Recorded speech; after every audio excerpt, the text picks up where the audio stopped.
Hello，大家好，我们是大叔中文，哇，全球限量大叔马克杯，已经绝版了，绝版了，因为现在买不到了。对，有可能我是第一买到的，我不知道。你是第一个买到的，是吧？不知道，有可能，应该是第一个下单的，可能是前几，我觉得不是第一，但是前几个人。反正已经是限量版了，已经没有了，绝版，已经没有了啊！大龙买到了。那今天我们第一位嘉宾拿着我们大叔马克杯限量、全球限量的马克杯的，我们的嘉宾来了。那这位嘉宾，我相信很多现场的观众、听众都认识他了。这位嘉宾常常推荐我们老师来做嘉宾啊。那今天终于把本尊邀请上来，常常在留言区出没，对，成天在留言，然后大家都在想，这个人中文应该已经练得很好了。我们今天来验收，来看一看。好，对，大龙，欢迎，谢谢。大龙先自我介绍一下吧，让大家。你已经很有名了啊，再尽量有名，让大家谢谢，不敢当，就是可以，没问题啊。大家好，我的名字是 Spencer， 或者你可以就叫我大龙，因为现在大龙是我的中文名字吧，这是我自己选择的，所以我可以告诉你，一会儿我可以告诉你为什么我选择这个名字吧。首先我是住在加拿大的多伦多的学生，那我刚刚到了1年学习的时间，所以现在当然我不是一个完美的学生，但是呢，我非常爱学习中文，所以那这个东西算我的爱好吧，所以真的是我的荣幸来到你们的播客，谢谢你们。很流利哦，很流利哦，1年这么流利，1年耶，目前听起来，不敢当，目前听起来还不错哟。我会，你们看，我会犯大量的错误。你不要紧张，你就像回家一样，你这么紧张干什么？没事，大龙这是回娘家，没事哦。大龙第一个问题就是你刚刚说到你的名字，大龙对我们母语者来说，不算是一个不是一种很新潮的名字了啊，但是也蛮有意思的。你先讲一下大龙为什么叫自己大龙呢？当然可以，没问题。就是我第一次听到比如说一个中文歌，比如说我的女朋友是一个中文母语者，首先你要知道这件事。然后她曾经给我听一下一个歌叫什么？北京欢迎你。所以里面有大龙吗？没有大龙呀，没有大龙，就是这样，没有。不知道有谁呢？成龙，成龙哦，对呀，有。所以我在看我的电视，然后突然成龙来了，我的屏幕上，我发现他唱歌的很美丽啊！这个是我的第一次听到他在唱歌，唱歌好听，所以对呀。所以我就我选择我的中文名字的时候，我必须要用这个龙这一部分，所以龙，这是为什么我选择龙。然后大，为什么大？对啊，为什么大？也可以是小龙啊。对啊，中龙啊。因为首先就是有几个因素吧。第一个是我是一个个子比较高的一个人，所以这是第一。来，身高多少？我不知道加拿大人加拿大人都很高1.85米左右，1.85米，高，那比成龙肯定高的，那没问题。比成龙高，可以，你的确比他大。对啊，有可能是这样子。然后呢，第二个因素就是说，是因为我刚开始学习的时候，我不知道那么复杂的词汇，所以我就选择大。因为大是一个非常简单的，对，所以我是大龙，非常简单。然后，说实话，我征求很多人来给我一个中文名字，但是呢，我到了现在，我发现这个大龙非常适合我的性格，所以现在这是我的中文名字，对，而且也很好记，对，说出来之后我们一辈子都忘不了。大龙大叔，你看多好记的，都朗朗上口。我对这个名字特别有熟悉的感觉，因为我的名字也有一个龙字，所以对，所以我会觉得大龙跟我是好哥们的感觉。好。我们是不是还没有问过大龙你为什么在1年之内能把中文学到这份上呢？为什么你的最开始的动力是什么呢？直奔主题，我们开始。好了，可以，肯定差叔会非常喜欢这个话题，就是一个浪漫的话题。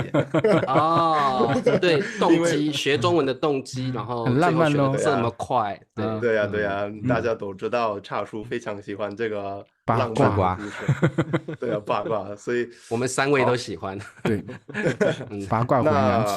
就是不算很久以前，就是我碰到了一个非常漂亮、非常聪明、非常美好的女人。那她是一个，她会看，对啊，肯定会看，对啊，现在她在看，那所以她是一个中文母语者，所以我就决定，因为以前我已经有一个我的学习语言的背景，就是说我已经学习法语和日语，所以那我就选择我可以按照这个以前的战略开始学习中文吧。所以我决定就是我可以，但是我有另一个因素吧，就是这一次我就选择我想学习的很快的，非常非常快，所以我给我自己一个挑战。这个挑战是说，如果我可以1年的时间以内开始跟一个母语者比较流利的交流，这个是一个很好的目标。是1年前左右，我开始学习，我偷偷的开始学习，我没有告诉他，我在学习，所以就是你的女朋友还有她的家人完全都不知道你在学习中文这件事，所以你就假装一直跟他说英文，假装你完全不懂中文。对，他完全不懂，他以为那会儿他以为我还在学习日语。所以，因为说实话，我是一个奇怪的小伙子。为什么呢？就是多奇怪！我起床的时候是非常早，是早上1点左右，非常早。早上1点起床？对啊，没错，就是所以我可以不被打扰，对啊，就是这样，不被打扰。所以我就学习的很认真。所以那会儿我的女朋友以为我在学习日语，但是呢。其实我在学习中文，所以但是呢，一个问题来了，一个比较大的问题来了。我以前我喝醉酒了，所以就是我喝醉酒了，所以我跟他坦白了，我说，你知道吗？我并不在学习日语，我在学习中文。他说，是吗？你真的吗？你发誓吗？我说我发誓啊，你看，所以我们开始比较流利的讲中文。真的是一个神奇的事情，对啊。但是呢，你们观众朋友们，你们要知道，是通过大树中文，真的是通过大树中文，我开始学习，就是大龙现在因为有女朋友是中国人的关系，所以他也知道你在学中文了，所以你就那个目标就更明确了，你就一定要把中文学好，你没有退路了，一定要把中文学好。所以你这个时候就要聊到，听说你都用大树中文，对，在学中文。说实话，怎么呢？怎么用呢？好奇怪。我怎么找到我们？对啊，怎么找到我们的？对，我知道有很多人是比较虔诚的相信者吧，这个输入，你需要把一个可理解性输入来学习。但是呢，我发现这个所谓可理解的一部分，现在我不太清楚，如果这个东西到底是非常重要的，就是因为我刚开始听你们的播客的时候，我完全听不懂。我没有，我说实话，我可以告诉你一个小故事吧，就是我刚开始学习的时候，我不太清楚，如果我在学习普通话。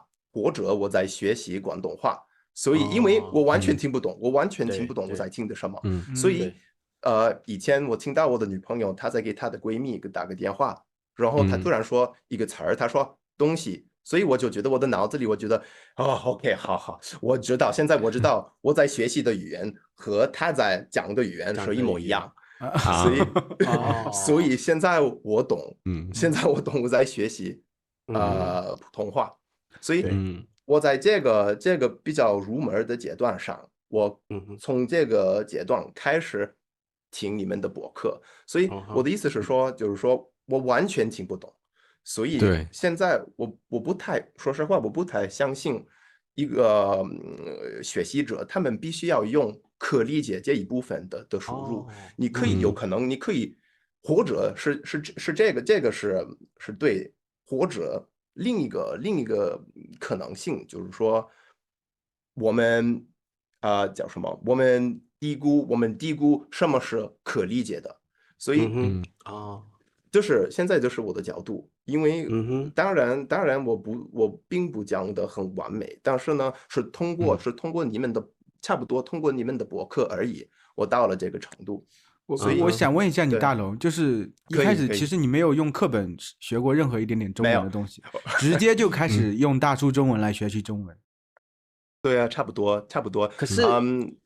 可是这中间会有一段很痛苦的过程，是不可理解的阶段。对，完全不可理解，听不懂。没错。那你要怎么去克服或通过，或你觉得无所谓，还是觉得学习者是不需要太在意这段时间的？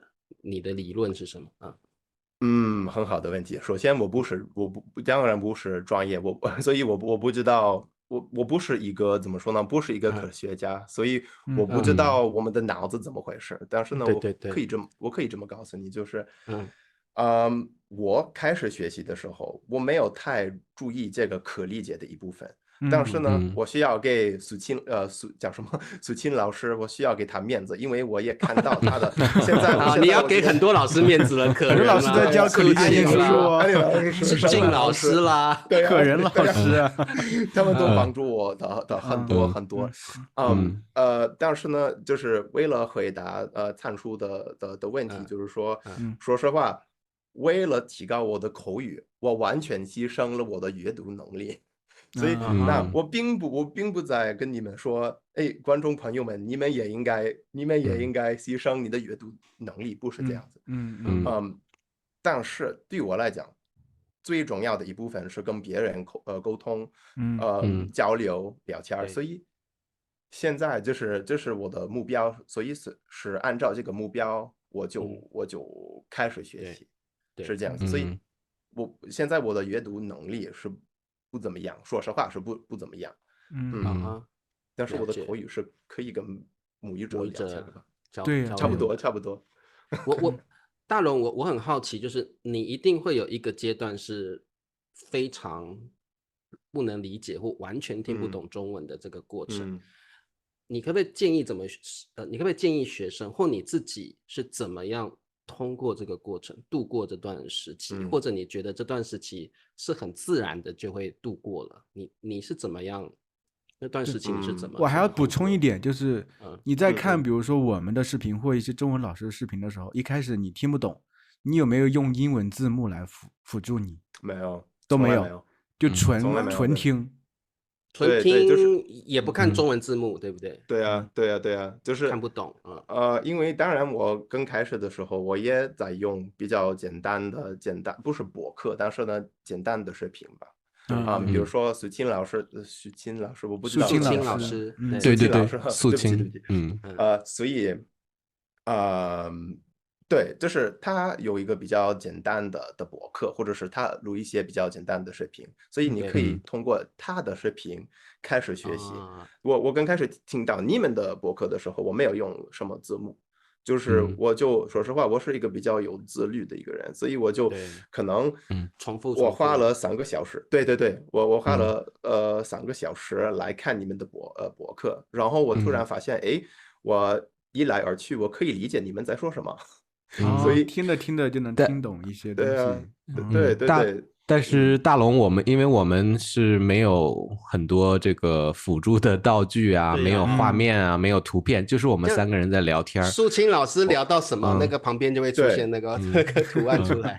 对，所以我想问一下大龙，就是你只是看视频，还是说你也同时有一些其他配合视频的学习方法？比如说你用一些工具啊，或者是你会把我们的这个文字档调出来，然后看这个翻译，就是在你看完整个视频之后，你会再去看一下到底我们聊了什么，然后再回来看一遍。就是你到底是怎么用大叔中文的视频的？就是其实大龙就是说你那个时期是这样学习的，那你那个过程是怎么样？对，我是蛮好奇的，你自己那个过程是怎么样的？首先你们要知道，我也用了一个非常非常著名的工具，叫 Anki，很多人知道 Anki。对，所以这是非常重要的。但是呢，说实话，我可以这么说吗？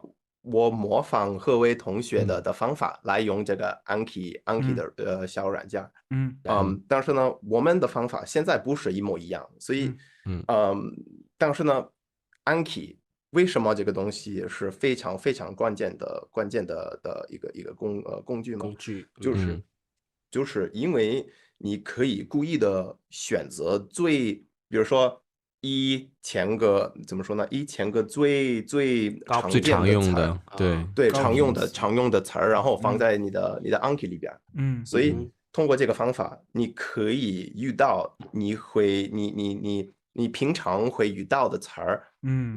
当时你可以故意的开始学习这个词汇。所以有可能是通过这个方法，我开始理解，有可能是通过这个方法，我开始理解你们和比如说盛兰老师和安妮老师等等他们说的一句话。对，所以这是第一，对于我来讲这是第一，因为有很多人他们也觉得，如果你用这个方法的话，这是浪费的时间。为什么呢？就是因为比如说 Stephen Krashen， 我不知道你们有没有听说过他的名字？对，Stephen Krashen， 他的角度就是说，因为你会自然而然遇到这个最常用的词儿，你并不需要故意的把这个词汇放在你的 APP 里边。这是他的角度。但是呢，我的角度就是说这是不一样。我觉得你应该故意的学习这个1000或者你起码怎么说呢？那个最常用的100的词儿什么的，你可以，然后因为通过这个方法，你把一个母语者的中文变成更可以理解的。对，你有一些词汇的积累了，对，是吧？对，就是这样。所以大龙，你的理论就是其实你会建议学习者反而去接触、去学习那些高频的常用的那1000字会更好，对不对？对，就是这样。因为对，这个，因为通过这个方法，你可以让这个一个母语者的句子更可以理解一点。我明白你的意思。因为正好我们是教中文的频道，所以我们会降低我们用词的难度。所以大龙学的这1000个词，等于说在我们的视频里有一些具体的语境，所以他反反复复出现。对，然后他看不同级别老师的视频的时候，这些词就反反复复出现，然后就加深这个印象。大龙是这个意思吧？就是你对在视频里边你能听到你学的这1000个词。对。然后另一个方法，当然就是我并不在说大部分的人有这样的机会，但是呢，因为我的女朋友是一个母语者，我可以跟她交流。这件事儿真的对我的口语的如虎添翼吧，就是我可以跟她交流的很流利，就是因为我天天听她跟她家人在说话，然后我们也可以沟通的。对，我们有很多机会来这么做。所以大龙，你现在是跟你的女朋友住在一起吗？对啊。所以你现在在中国？没有，不是，不是我的，就是因为我的女朋友是一个华裔，所以她现在在加拿大，多伦多，她住在对，跟爸爸妈妈跟你住在同一个城市，所以你们可以每天有机会交流。OK， 对，所以我有听说，我们也采访过不少嘉宾啊，他是外国人，他的另外的对象是这个中国人，但是他觉得没有帮助，他觉得真的吗？他觉得没有帮助，是说他觉得成为情侣之后，可能每天都就是最后讲话的交流的语言可能会是英文了。所以大龙，你在这个关系里面，其实你会很刻意的就用全中文跟你的女朋友聊天，对不对？对，其实我们天天讲中文，就是我们刻意讲中文。比如说，但是呢，首先就是一个，比如说对比说日语，中文有一个对我来讲就是一个缺点，是这样子的，就是如果我跟一个人讲日语的话，那大部分的周围的人他们听不懂我们在说什么。但是呢，中文大部分的我的周围的人他们都讲中文，因为有很多在加拿大华人是非常普遍的，对呀，很多人山人海，有很多的，对呀，很多。但是呢，现在当然这是一个优点，这是一个好处，有很多人，我可以跟很多人交流。对，因为我可以给你们交流，对，就是这样。所以再加上我可以跟你们讲一个小故事吧。就是我以前在去我的健身房，因为我的房子的旁边有一个小健身房。我去了这个健身房的时候，有一个小阿姨，她在打开一个我不知道这个门口的门什么的，然后因为这个门是太重了，她没办法打开这个门。我就跟他说，我突然跟他讲中文，然后他看到我的脸，他就吃惊了，他说：“哎，为什么现在我们在中文，我们在说中文吗？”我说：“对呀，我们在说中文。”然后他说，他看到我的脸，他说：“为什么呢？”为什么呢？因为为什么呢？为什么呢？我们在讲中文，你是不是他在做梦？对呀，所以对呀，说实话，说中文这是小题外话，但是呢，学习中文真的是一个非常值得的事情，对我来讲。对，加油，学习者。对，这个大龙，我觉得这个，我想再把主题拉回一些你比较学习中文的过程哦，因为我个人是蛮好奇的。就是你刚刚说的，就是你一开始可能会除了大叔中文之外，听素清老师的啦、盛兰老师的啦、Annie 老师的油管，对不对？然后听大叔中文听一段时间，你会发现自然而然的，你可以理解大叔说话的内容，对不对？那我觉得，所以你现在的学习法还是通过大量的去听大叔中文的播客吗？还是你有什么不同的改变，有一些新的学习方法了？目前的状态是这样子，就是我还在听很多的大叔中文，但是呢，我非常喜欢，因为我相信你们已经知道，但是呢，我非常喜欢听窦文涛，因为你知道圆桌派吗？对，就是因为我上大学的时候，我是一个哲学的专业，就是我的本科，所以现在因为就是我偏向于学习比较抽象的事情，我发现就是这个窦文涛这个人，他也非常喜欢讨论的比较抽象和我不知道非常复杂的话题，所以现在基本上我的学习方法还是大量的输入，对，就是已经开始看母语者的视频，对，就是这样。那我也发现通过这个方法，我发现一个比较有意思的现象，就是说，那学习者的脑子里有叫什么被动的知识和可以这么说主动的知识吧。那我发现你越来越多的听内容的话，你发现你的被动的知识变成主动的知识。所以现在你会觉得你会以为你在这个程度上，但是呢，其实如果你听下一个视频，有可能你会发现你其实在另一个程度更高级的程度，所以这个循环会对你的自信的非常好。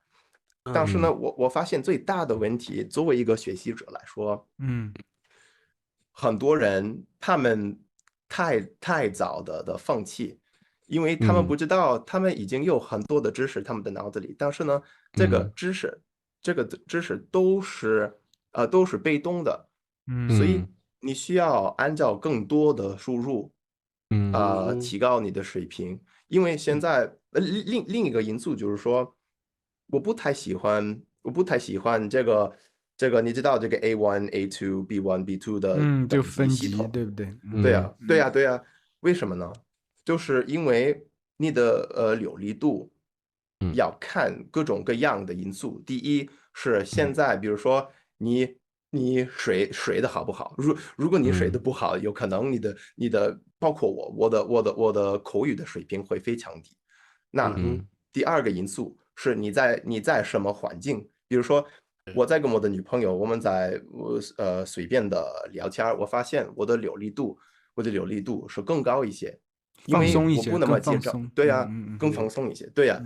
所以有很多人他们会以为他们的水平，他们的口语的水平是比较低，所以然后他们觉得现在我的没有什么自信，没有什么自信，我就觉得我不知道他对他们自己的自虐什么的，他觉得我是很对呀，就是这样。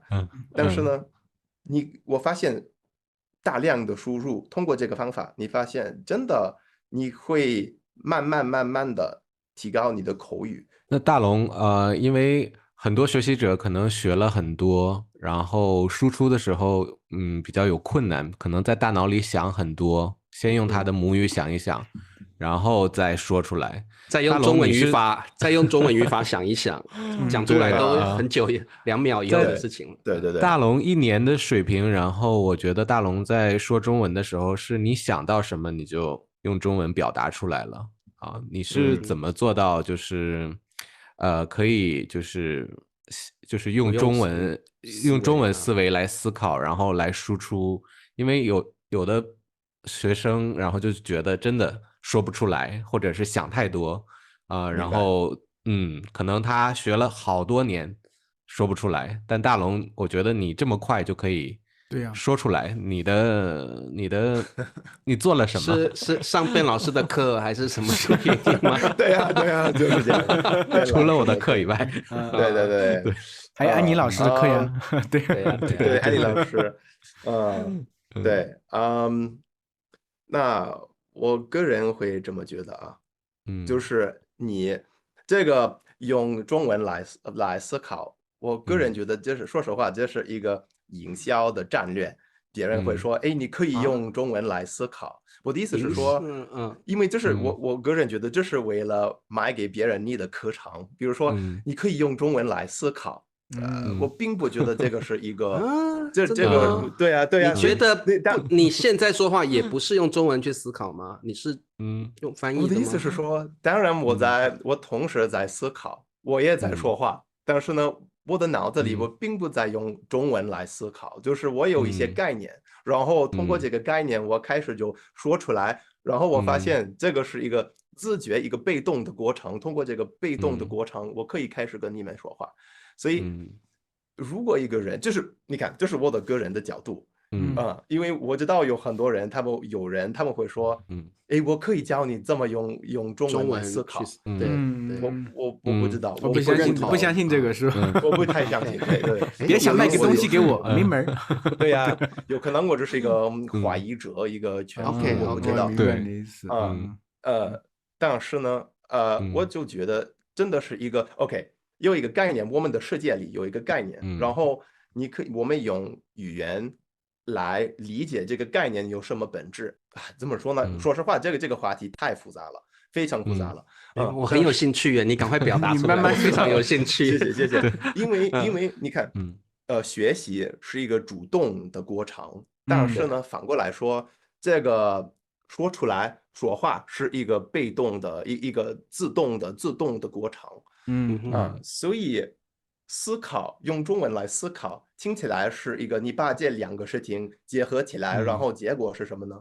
是你在用中文来思考。但是呢，我觉得有2条路，第一个是你直接的学习，第二是你被动的说话。因为现在我在跟你们说话，但是呢，我并不在我的脑子里想 OK。现在比如说这个话筒的名字是话筒，然后这个我懂这个水，我不再想哎这个东西是水，就是我就在比较自动的跟你们说话，所以你是一个初级学习者的话，然后你听到一个人说我想教你怎么用中文来思考，听起来这是你应该追求的方法，但是呢，我发现是通过大量的输入，你可以开始自动的跟别人说话，明白我的意思？我大概能明白大龙的意思。大龙的意思就是我们人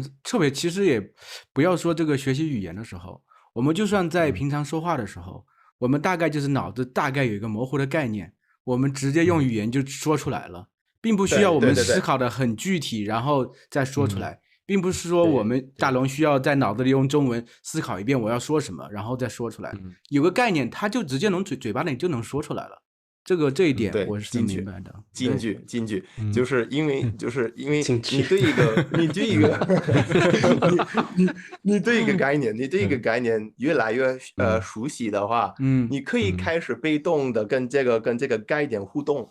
所以如果你直接的故意的开始思考你想要说什么，那当然这个东西会变成你的障碍，你会开始因为让你慢一些，为什么呢？就是这个过程，说实话不是一个有很多其他的步骤的过程，说实话是一个比较直接的过程，就是你想表达你的想法，然后你就开始说话，你发现哎，我说的话是越来越准确，所以比如说现在当然我犯大量的错误，但是呢，我相信你们可以理解我在说什么。我刚开始学习的时候，当然不是这样子，我尝试跟我的女朋友说话当然是很差呀，是很他没办法理解我在跟他说的什么，但是呢，我就继续下去用这个学习方法，然后我发现我可以比较随便的跟他聊天。对，其实我是觉得人的大脑这个结构就是其实很多时候思考是思考，说话是说话，说话它其实不需要你在脑子里先想好很多事情再说出来。它是一个更自动化的一个过程，很多东西直接脱口而出了。我只要有个概念，我要说什么就说出来了。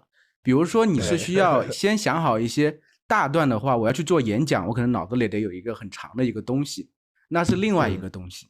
就是在日常生活的口语里头要说话，像大龙说的，就是我们更应该专注的就是直接说出来，有概念直接开始说。多说自然就能流利了，是这个感觉。没错，没错，对，这个我知道。你说，大龙，大龙，你说。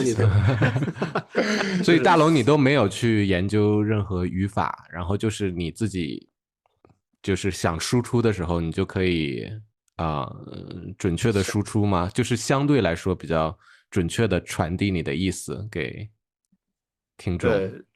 对，其实我觉得大龙的方式就是他不会在乎他说的对或错，他就是很努力很充分的想要把他的想法表达出来，然后他用这样的方式去练习口语，我觉得这是一个非常因为有时候会受到母语的这个影响，比如这个语序啊，可能先想那个英语的语序，然后在说的时候可能就是去翻译自己母语的那个语言，然后但是中文肯定每个语言肯定有不一样的地方，所以大龙你去克服这个差别的话，就是通过你大量的输入，对吗？然后找到了这个语感之后，然后你就差不多就不用去不要让母语或者你学习的其他语言去影响你，就直接按照你这个培养出来的语感去说中文输出，是这样吗？对啊。总的来说就是这样，就是因为我就发现大部分的学习者，包括我，我想要找到什么我可以用什么魔力来加速我的学习过程。但是呢，说实话，就是这个过程是一个比较长的过程，这是一个不可避免的一件事。所以呢，当然你可以用比较效率比较高的方法来帮助你。但是呢，那怎么说呢？就是归根到底，你会发现这个东西真的是一个长的时间。然后，如果你想加速你的过程，你可以以前的过程里，你可以做更多的学习，你可以投资更多的学习的时间。所以比如包括我。然后我知道有另一个学生叫 Bryce 什么的，我没有碰到过这个 Bryce 和有一个，对，对，大龙，那我问一下你，换一个这个问题问一下你，就是你就是用了1年，然后把中文学到这种水平，其实我是觉得很厉害了，说实话。就是，但是我现在想了解你，就是一天你会花多少时间在学习中文上面？一天？对，很好的问题。那我看到我的叫什么电子表格，我发现，因为我记录的，我先记录过我的进步，应该是3个小时左右。现在这是一个平均，对，这个是我的平均是3个小时左右。就是这是为什么我起床的很早，对，1点钟就起床，对，差不多，对，去年是这样子的，但是呢，有另一件事，就是我在跟我的女朋友，我开始输出的时候，我可以每天跟她交流，所以当然这个东西也算，所以肯定对，也算，对，所以有这个，然后Anki 我没有记录过我的时间，我花了多少时间来学习，通过这个 Anki 这个 APP。说实话我不太清楚，我可以告诉你，就是起码是3个小时，起码一定是超过了，肯定超过呀。对，那其实也是挺长的时间的投入，投资蛮多时间。对，我记得大龙有说过他就是跟女朋友规定，就是说在某一个时间段内，你们只能说中文，对吧？对啊，没错。我们其实你的女朋友很听话呢。对呀，对呀，很多人的女朋友在不理他的。对是因为他知道我在学习的那么认真，所以他想帮助我。对，肯定是这样的，对，支持。而且是为了他我开始学习，所以他觉得这是一个共同的事情，你知道，我们都是共同的责任，很浪漫的事情啊，我会觉得互相理解。对。大龙都讲到这个份上了，我们就聊聊吧啊，就是当初怎么跟女朋友认识的，是见面还是网络上？然后你们认识之后就是一见钟情吗？还是有一些过程的？简单八卦一下来。可以，没事。说实话，我们的故事是非常简单。我们在网络上见面的，对，然后我们说实话，我们见面的时候，我当下知道我爱这个女人。这么快，一见钟情，一见钟情，为什么？大龙，你在网络上看到一个女生，你根本就没有认识她，认识的很深，那你为什么一看到她就是因为外表，还是她的气质，还是什么？不好意思，我的意思就是说，我们第一次面对面见面的时候，在线下见面的时候，线下见面的时候，对，就是这样，对，然后我们的过程。说实话，不是一个叫什么日久生情的事情，对呀，是一个马上我爱这个女人，一见钟情嘛，就是一见钟情的过程。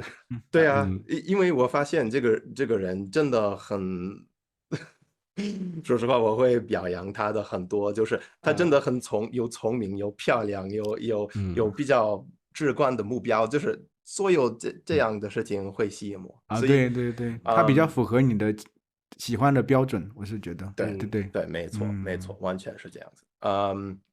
然后呢，他的创造力是很厉害。说实话，他写了一本书，他写了一本书，对啊，厉害。然后我就发现，如果你是一个那么认真、那么努力的人的话，那这是非常难得的一件事。所以，我就跟自己说，我必须要跟这个人在一起。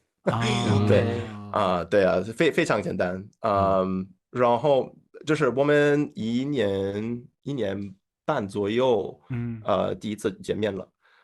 所以我们见面之后，我们花了可能是3个月来认识对方，然后这个过程之后，我们决定我们想要在一起，我们俩觉得我们俩各自觉得我们想另一个人在一起，所以但是呢，我们正式在一起之前，我偷偷的开始学习中文，所以这是我的过程，对，这是我的故事吧。说到这，我想要跟你们说，和跟你们的观众说，如果你按照这个可理解性输入学习的话，你会发现你刚开始学习的时候，当然这件事是一个比较复杂的过程，一个比较不容易的事情，但是呢，你会发现是很快的越来越好玩。因为你开始理解